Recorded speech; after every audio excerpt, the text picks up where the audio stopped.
ফজলুর রহমান যদি এই দেশের শুধু এমপি হয়, আমার এই দুই হাত মানুষের জন্য ভরা থাকবে, নিজের জন্য খালি। আমি হব আলেকজান্ডার, দিগ্বিজয়ী আলেকজান্ডার। মৃত্যুর সময় দুই হাত খোলা থাকবে, ডাক্তাররা আমার লাশটা নিয়ে যাবে, কারণ আল্লাহ বলবে ওই যে ডাক্তার বলো চিকিৎসা করে ভালো করব, যাকে আমি নিয়ে যাই তাকে ডাক্তার রক্ষা করতে পারে না। ডাক্তার আমাকে কবরে নিয়ে যাবে আর দুইটা হাত খালি থাকবে, মানুষ দেখবে আইছিলাম আমি মায়ের ঘর থেকে খালি, আমি যাইতেছি খালি।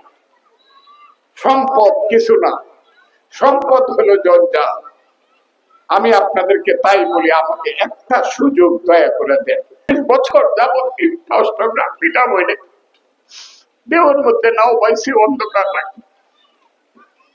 আপনাদেরকে ভালোবেসে আমি আমার জীবন সব শেষ করছি। আশা করি আপনাদের কাছে আমি বঞ্চিত হব। আমি আপনাদেরকে সালাম জানাই।